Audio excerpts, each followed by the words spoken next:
listening to Truth and Spiritual Ministries. This scripture is coming from the book of Ecclesiastes, chapter 5, verse 8.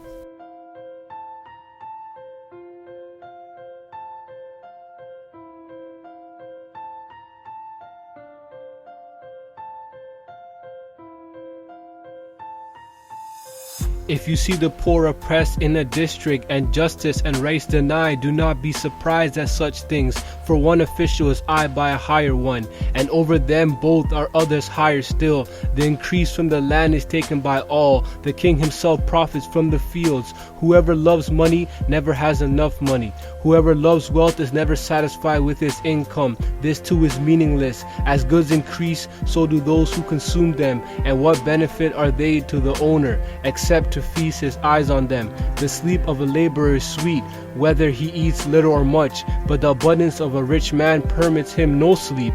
I have seen a grievous evil under the sun, wealth hoarded to the harm of its owners, or wealth lost through some misfortune, so that when he has a son, there is nothing left for him. Naked a man comes from his mother's womb, and he has come, so he departs. He takes nothing from his labor that he can carry in his hand. This too is a grievous evil. As a man comes, so he departs. And what does he gain, since he toils from the wind? All his days he eats in darkness, with great frustration, affliction, and anger. Then I realized that it is good and proper for a man to eat and drink and to find satisfaction in his toilsome labor under the sun during the few days of his life God has given him, for this is his loot. Moreover, when God gives any man wealth and possession and enables him to enjoy them, to accept his lot and be happy in his work, this is a gift of God. He seldom reflects on the days of his life, because God keeps him occupied with gladness of heart.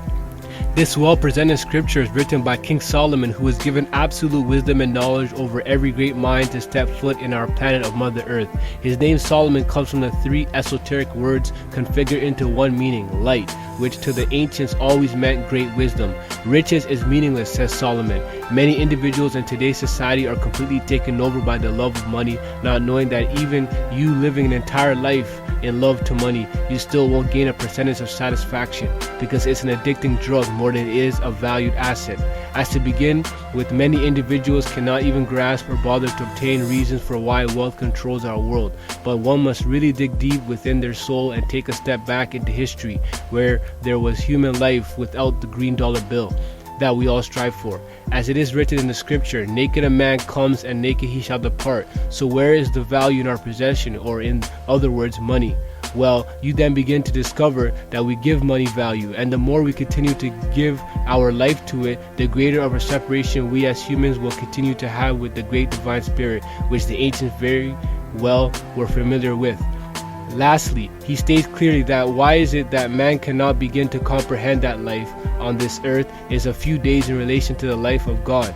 This life is equivalent to a single drop of water, and eternity is every single drop of water you can begin to conceive in Mother Earth. Therefore, we must pedal backwards, because sometimes forward is going backwards, and in this case, it's in the direction of our ancestors. Because as King Solomon said, where there is no vision, the people will perish. David Moa, Truth and Spiritual Ministries, Pyramid Giza. Thank you all. God bless you all. One love.